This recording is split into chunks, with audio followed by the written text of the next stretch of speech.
આપણે પાછલા સેશનમાં ત્રિકોણમિતિના બધા સૂત્રો વિશે માહિતી મેળવી હતી, રાઈટ? હવે એના ઉપયોગો શીખવાનું ચાલુ કરવાનું છે. તો સૌથી પહેલી એક્સરસાઇઝ જે છે ધોરણ 10ની 8.1. સૌથી પહેલા તો 8.1 ટેક્સ્ટબુકમાંથી ચાલુ કરવા પહેલા આપણે અમુક ક્વેશ્ચન સોલ્વ કરી જેથી તમને 8.1માં સરળતા રહે. તો પાછું એકવાર સૂત્ર જોઈ લઈએ તમારા માટે કે ભાઈ આ કાટકોણ ત્રિકોણ છે. આજના જે પણ દાખલાઓ છે આપણા એ બધા છે ને કાટખૂણાની મદદથી એટલે કાટકોણ ત્રિકોણની મદદથી જે ગણવાના છે. તો એનો પહેલો નિયમ શું છે? તમને ત્રણે બાજુના માપ ખબર હોવા જોઈએ, તો જ તમે બધી વસ્તુ શોધી શકો છો. કારણ કે ધારો કે આપણે આને થીટા લઈએ છીએ, તો આ કઈ બાજુ થઈ જાય છે? સામેની, ઓપોઝિટ સાઈડ. અને આ કઈ બાજુ થઈ જાય છે? અને આ તો કર્ણ રહે જ છે.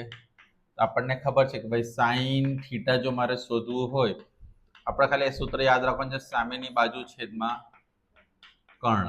મારે કોસ થીટા ફાઇન્ડ કરવું હોય તો પાસેની બાજુ છેદમાં કર્ણ.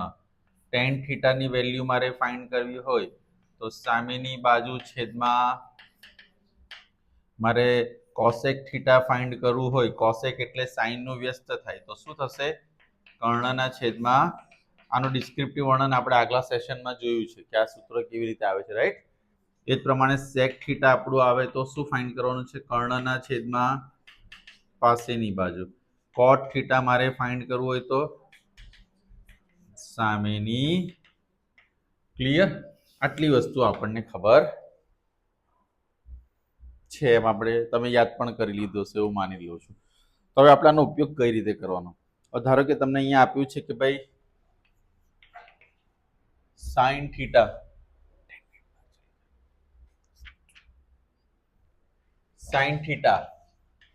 Is equal to 11/15.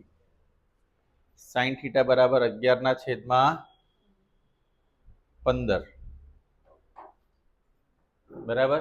Sine theta બરાબર 11/15 હોય તો તમારે બાકીના ત્રિકોણમિતીય ગુણોત્તર શોધવાના છે.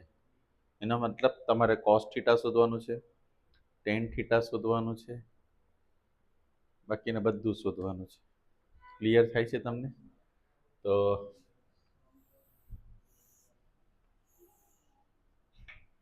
હું નામ આપી દઉં એક ત્રિકોણને. બરાબર છે? સાઈન થીટા 11/15 એ બધું મને તો સર ખબર નથી પડતી. આમાંથી કોઈ પણ એકને આપણે થીટા લઈ લઈએ. કોઈ પણ એકને થીટા લઈ લીધું. આને શું નામ આપીએ? આને શું નામ આપીએ? આને શું નામ આપીએ? ઓકે. હવે મારે શું કરવાનું છે? તો મારે પાછું આ સૂત્ર લખવાનું છે. સાઈન થીટા બરાબર, મારી પાસે સાઈન થીટા માટે એક સૂત્ર છે. સાઈન થીટા માટે સૂત્ર શું છે? સામેની બાજુ છેદમાં. સામેની બાજુ કઈ છે?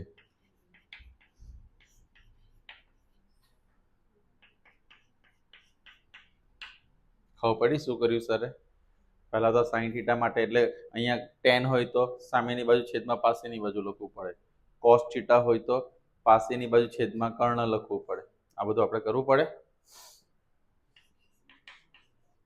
AB ના છેદમાં 11, AC ના છેદમાં 15 બરાબર શું લઈ લીધું મેં? એટલે 11 અહીંયા આવ્યા, AC અહીંયા ગઈ. ક્લિયર થયું? હવે હું શું કરીશ? AB બરાબર 11K, AC બરાબર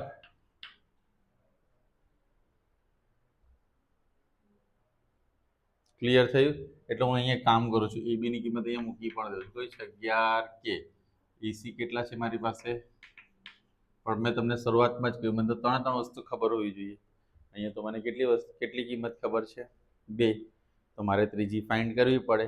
ત્રીજી ફાઇન્ડ કરવા માટે હું શું કરીશ? પાયથાગોરસ. પાયથાગોરસ શું કહે છે? AC square equal to AB square plus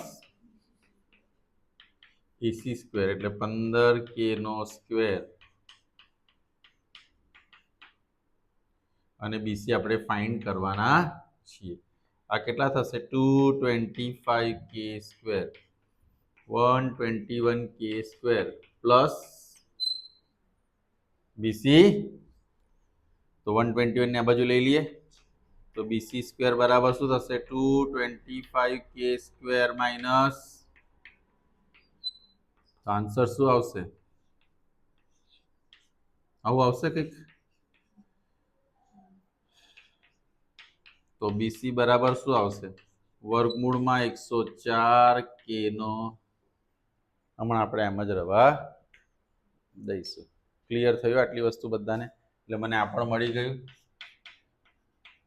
બરાબર જઈ રહ્યું છે આપણું બરાબર છે હવે આપણે શું કરવાનું છે જો પૂર્ણ વર્ગમૂળ નીકળી જાય તો કાઢી જ લેવાનું નથી નીકળતું તો ઓકે હવે શું કરવાનું સાઈન થીટા તો તમને આપ્યા છે કેટલા છે હવે હું કોસ થીટા ફાઇન્ડ કરું કોસ થીટા માટે સૂત્ર શું છે પાસેની બાજુ છેદમાં તો મારે અહીં પાસેની બાજુ કઈ છે બીસી છેદમાં એટલે વર્ગમૂળમાં 104k સ્ક્વેર લખાઈ ગયું કે અહીંયા સોરી નીચે શું આવશે 15k કે ગયા તમારો જવાબ શું આવ્યો આ કોની કિંમત આવી હવે હું કોની કિંમત શોધીશ tan થીટા એટલે સામેની બાજુ છેદમાં પાસેની બાજુ સામેની બાજુ આપણી પાસે કઈ છે પાસેની બાજુ કઈ છે 11k વર્ગમૂળમાં 104k કે ગયા આ કોની કિંમત આવી tan થીટાની કોની કિંમત આવી હવે મારે ફાઇન્ડ કરવાનું છે કોસેક થીટા એટલે શું ડાયરેક્ટ હવે સાઇન ફાઇન્ડ કરો છો તેનું વ્યસ્ત લખી દઈએ સેક થીટા એટલે કોનું વ્યસ્ત થશે અને tan એટલે કોટ થીટા એટલે કોનું વ્યસ્ત થશે કોટ થીટા કોનું વ્યસ્ત થશે એટલે સોરી કોટ થીટા tan નું વ્યસ્ત થશે એટલે 104 છેદમાં આ તમારા બાકી આ 3 અને આ 3 મળી ગયા બધા 6 એ 6 તો આ રીતે તમે ત્રિકોણમિતીય ગુણોત્તર એકમાં તમને નહીં ખબર પડે હું પણ સમજી શકું બીજો ક્વેશ્ચન કરાવું છું તમને એમાં હવે મારી પાસે એક કિંમત છે ધારો કે sec થીટા બરાબર 25/7 और sec ખબર છે તમારે cos મળી જાય 7/, બરાબર ને વ્યસ્ત જ કરી નાખ્યું ફરીથી આપણે ડાયાગ્રામ પર જઈએ A B C થીટા બરાબર છે આ સામેની બાજુ આ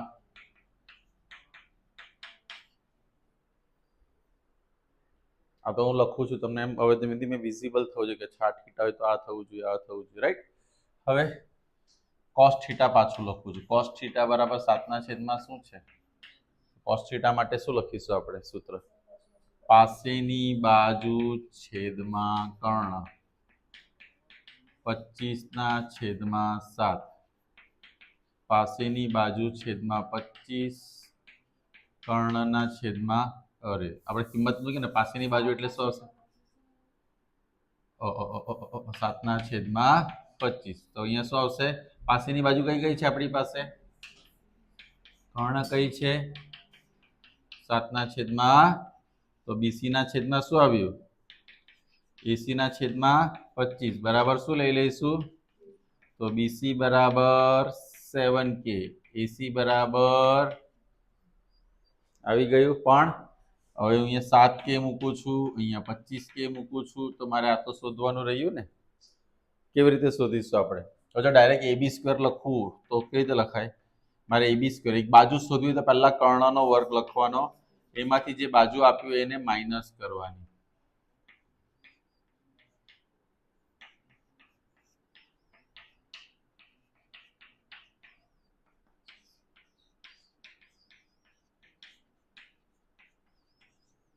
હવે શું આવશે એની બાદબાકી 625 માંથી 49 જશે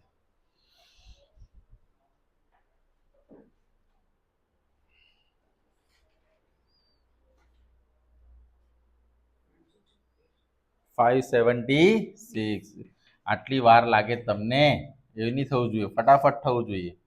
એ બી બરાબર. હવે આનું 24 હું લખ્યું ને તો આમાં બી તમે વાર લગાવશો. એ બી બરાબર 24. 24 નું 576 થાય, 25 નું 625 થાય, 26 નું 676 થાય. આમ સિક્વન્સમાં બધું તમારે સ્ક્વેર તો યાદ ઓલરેડી તમે ભણો ને ત્યારે સર કે 30 સુધીના સ્ક્વેર યાદ રાખવાના હોય, એટલે તમારે આ બધું કેલ્ક્યુલેશન થઈ જાય. એટલે અહીંયા હું લખી દઉં છું 24. હવે આ 3 મળી જાય એટલે આપણું કામ થઈ ગયું શરૂ. આપણી પાસે ઓલરેડી 2 તો છે જ. મારે શું ફાઇન્ડ કરવાનું છે? સાઇન થીટા, સામેની બાજુ છેદમાં કર્ણ. સામેની બાજુ કઈ છે આપણી પાસે? AB. અને કર્ણ શું છે? AC. 24K છેદમાં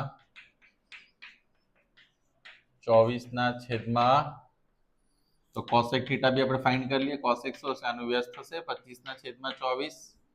હવે મારે શું ફાઇન્ડ કરવાનું છે? Ten theta. ટેન થીટા એટલે સામેની બાજુ છેદમાં, સામેની બાજુ કઈ છે આપણી પાસે? AB. પાસેની બાજુ કઈ છે? BC. સામેની બાજુ નીચે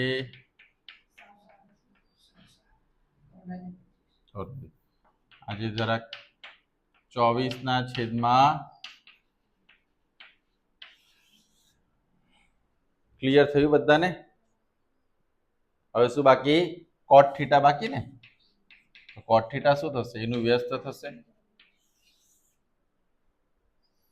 તો કેવી રીતે કર્યું આપણે ખબર પડી? પહેલા તમે આ 2 લખી કાઢો, પછી હું તમને આગળ બીજું શીખવાડું છું.